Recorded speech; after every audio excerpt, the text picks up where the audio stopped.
At first, it feels like a dream. They text you constantly, compliment you endlessly, want to spend every moment with you. They say things like, "I've never felt this way before," or "You're everything I've been looking for." It's intense, fast, all-consuming. And at first, it feels good. That's what makes love bombing so dangerous. It's not just flattery. It's calculated intensity designed to create emotional dependency. See, real love builds over time. It's steady, consistent. But love bombing, that's an emotional flood.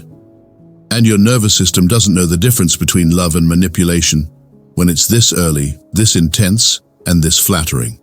You start to attach fast. You think, maybe this is it. Maybe I've finally found someone who truly sees me. But the truth is, they're not seeing you at all. They're projecting, mirroring, reflecting your own desires back at you. Every time you share a vulnerability, they say exactly what you need to hear. Every time you express a boundary, they make it sound like you're on the same page. It feels like connection, but it's really strategy. Because love bombing isn't about bonding. It's about control. It's about making you feel chosen, special, irreplaceable, so that when they inevitably pull back, you'll chase the feeling you once had. Think about it. They texted you 30 times a day. Now they're going hours without replying. They told you how much they missed you. Now they seem distant and disinterested. They made you feel adored. Now you're walking on eggshells. And that shift? It's not accidental. It's part of the trap. See, love bombing creates a high, like a drug. The rush of dopamine, the warmth of emotional intimacy, the feeling of being the one. And when they start withdrawing that affection, your brain goes into withdrawal. You try harder. You blame yourself. You think, what did I do wrong? You didn't do anything wrong. You were just being conditioned. Love bombing isn't love. It's manipulation wrapped in romance. It's designed to create a contrast, a before and after, so that when things start going wrong, your brain clings to the before, to the compliments, the connection, the attention.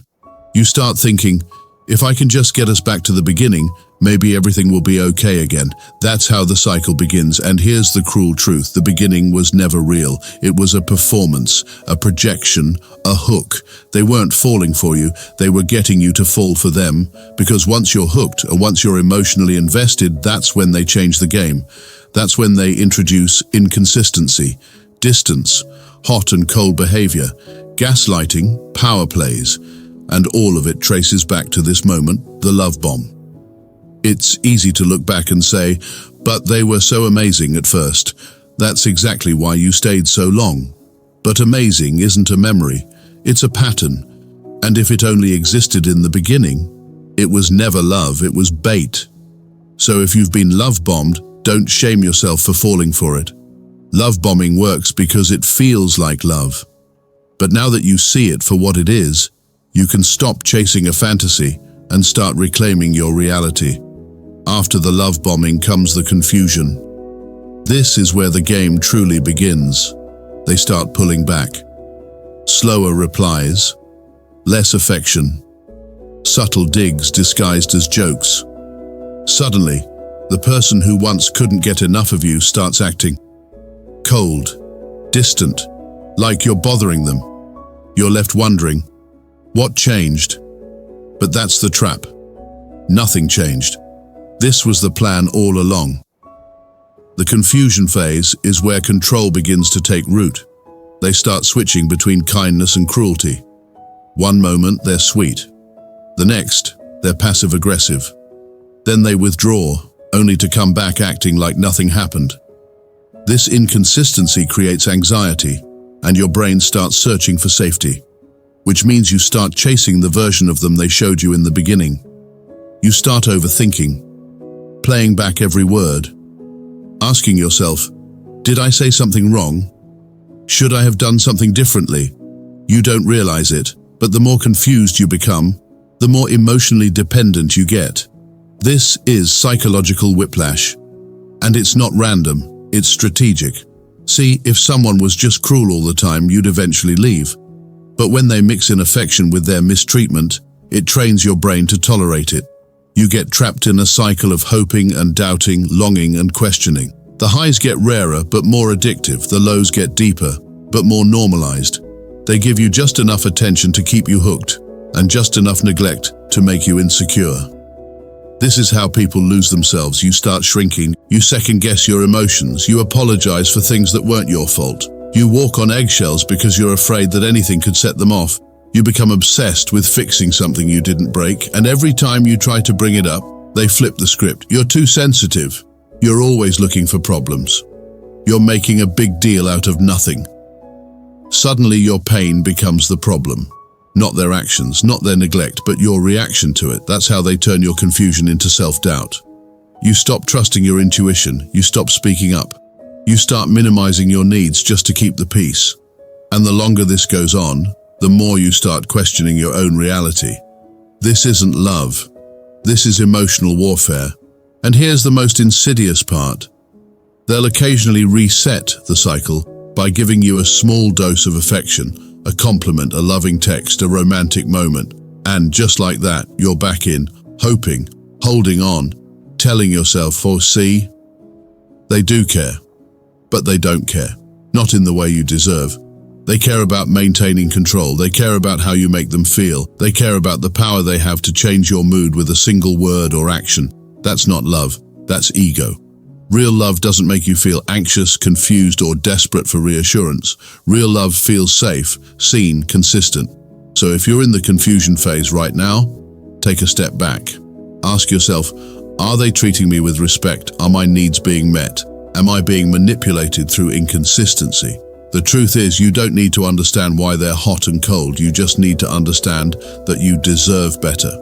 Clarity isn't found in their mixed signals. Clarity comes when you stop accepting less than your worth. Let's talk about one of the most deceptive psychological traps in toxic relationships, the illusion of progress. This is when the person you're with starts making small, convenient changes, just at the moment you're about to walk away. They say the right things. They start acting a little better. They suddenly remember how to be kind, how to listen, how to show effort. And you, exhausted from the emotional roller coaster, begin to wonder, maybe they're changing. Maybe this is it. But here's the truth. Most toxic people don't change to grow. They change to survive. They pick up on your frustration. They sense your emotional detachment. And instead of facing the consequences of losing you, they adapt just enough to keep you emotionally invested. This is not transformation. This is manipulation disguised as maturity. They give you breadcrumbs, a random compliment, a little more attention, maybe even an apology. But it's never followed by consistent long-term action. Why? Because those small changes were never about you. They were about regaining control. It's the equivalent of placing duct tape over a leak in a sinking boat and saying, see, it's fixed now. You start blaming yourself for expecting more. You tell yourself, at least they're trying. You lower the bar. You stretch your boundaries. You confuse effort with consistency. But real growth is measured over time, not by a few good days when they feel like losing you. Here's what Stoic wisdom would say. Waste no more time arguing what a good person should be. Be one. Don't fall in love with potential again. Don't hold on to someone just because they finally offered what you deserved from the start. If their change is only activated by the fear of losing you, it's not change, it's a performance. Ask yourself this. Is their effort consistent or only showing up when I'm pulling away? Do I feel peace or just relief that they're not hurting me today? Are they growing, or are they just resetting the cycle? The illusion of progress is dangerous because it keeps you tethered to hope instead of reality. It turns your standards into negotiation points, and it's how you end up staying years longer than you should, waiting for someone to become who they never intended to be. If they're really growing, you won't have to constantly analyze it. You'll feel it, you'll see it. Their behavior will speak for itself, and it won't require pain to trigger progress. Don't stay because they improve slightly. Stay because you see a genuine, sustained transformation over time, one that doesn't need your pain to activate it. This section dives into one of the most emotionally exhausting patterns in relationships with avoidant partners, the push-pull cycle. And if you've ever felt like you were being held just close enough to hope, but far enough to stay confused, you know exactly what I'm talking about. Avoidant individuals often have a deep fear of emotional intimacy. But here's the trap. They also have a deep fear of losing you. So instead of choosing closeness or distance, they live in the in-between, and they keep you there with them. Let's break it down. When you get too close, they pull away. They become cold, distant, unavailable. You start overthinking, replaying what you said, wondering if you were too much, too needy, too emotional. You blame yourself. But when you pull away, they chase. Suddenly they're sweet. They check in. They throw just enough affection your way to reel you back in. And just as you relax, they distance again. This isn't love, it's nervous system warfare. And the worst part, you begin to internalize the instability. You tell yourself that if you could just be more patient, or less emotional, or give them more space, things would stabilize. But what you're really doing is bending yourself into emotional contortions just to feel worthy of their closeness. Let's be clear. This isn't just someone needing time. This is a behavioral pattern of emotional starvation and intermittent rewards. The same pattern used to train animals. It creates addiction, not intimacy. You keep chasing the version of them you saw at the beginning, the one who was open, engaged, even vulnerable. But that version only existed when they didn't feel emotionally threatened. Once they sensed your feelings getting deeper, they withdrew. And yet, they don't let you go. They keep the door cracked just wide enough that you don't walk away. You're not single, you're not secure, you're just suspended in emotional limbo. Here's what Stoic philosophy would remind you. He who is brave is free. And bravery in love means refusing to accept half-hearted connection, dressed up as just how I am. Ask yourself, are you building a future or surviving the moment? Do you feel secure or just scared to bring up what you really need? Are you respected or just tolerated when you're convenient? Avoidants don't need space, and they need accountability. They need to face the emotional damage caused by inconsistency, not be enabled by your silence. If you can't express your needs without punishment, if you're always the one making emotional sacrifices, if you're always walking on eggshells, trying not to trigger their shutdown, you're not in a relationship, you're in a performance. And here's the truth, the right person won't fear your closeness, they'll crave it, they'll step up to meet you, not step back to protect themselves. It's not your job to teach someone how to be ready. It's your job to recognize when you're being drained and have the courage to stop waiting on someone who's afraid of showing up. Let's talk about one of the most deceptive aspects of toxic or avoidant dynamics, the illusion of progress. This is when someone talks like they're changing, acts like they're working on things, even acknowledges their flaws, but nothing actually gets better. In fact, it's worse than no change at all, because the illusion of change is what keeps you stuck. They say things like, I know I have issues. I'm trying. You're right, I do shut down. It's something I need to fix. I've never opened up like this to anyone before. And at first, these statements feel like a breakthrough. You think, finally, they see it. They understand me. We're getting somewhere. But here's what actually happens. Nothing changes. The emotional withdrawal returns. The same patterns repeat.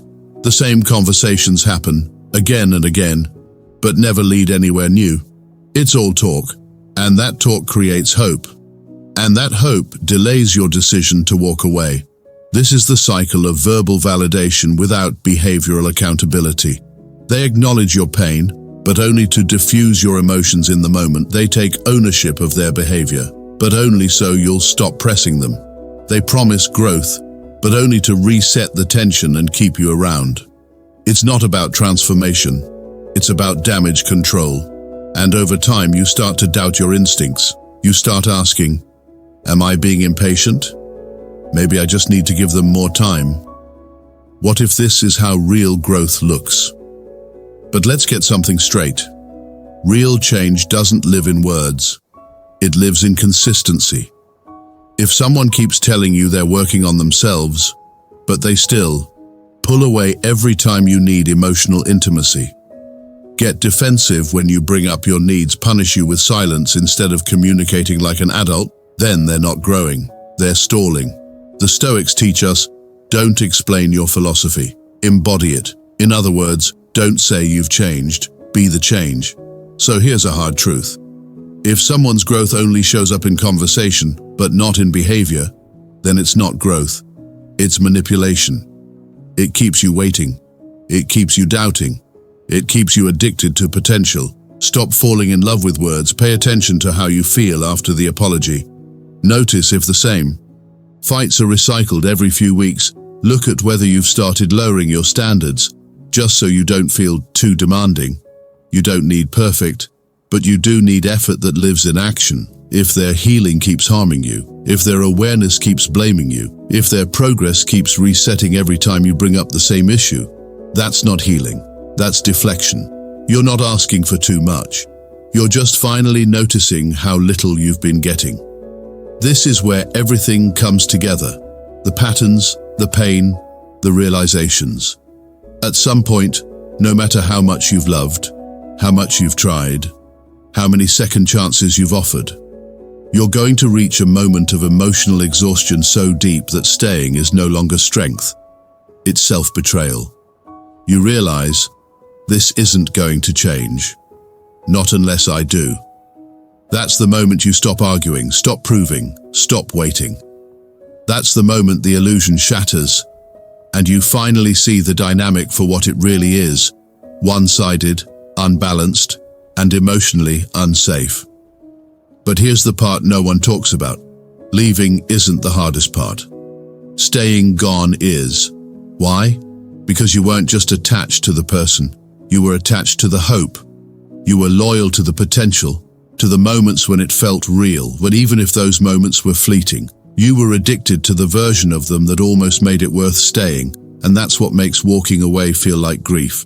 You're not just mourning the relationship, you're mourning the version of them you created in your mind, the future you imagined but never got, the time you invested hoping they'd meet you halfway. But let me be clear, walking away doesn't mean you failed. It means you woke up. You stopped gaslighting yourself into accepting breadcrumbs. You stopped making excuses for their inconsistency. You stopped shrinking your needs just to keep their presence. And that's power. Because here's the truth. People can change, but most don't. Not unless their comfort is disrupted. Not unless their patterns cost them something real. And even then, it's not your job to wait around hoping pain turns them into who you need. Stoic wisdom teaches us that peace comes not from controlling others, but from aligning with reality. And sometimes, that reality is brutal. They're not going to grow with you. They're not going to meet you emotionally. They're not going to show up in the way you deserve, so you stop wishing and you start accepting, you stop explaining and you start observing, you stop begging and you start rebuilding. You reclaim your time, your energy, your worth. You realize that walking away isn't losing love, it's returning to it. Because when someone consistently chooses their patterns over your peace, you don't abandon them. You rescue yourself. So if you're standing at that crossroads right now, torn between staying in dysfunction or walking into the unknown, let this be your reminder. Peace isn't found in trying harder. It's found in letting go. Letting go of the fantasy.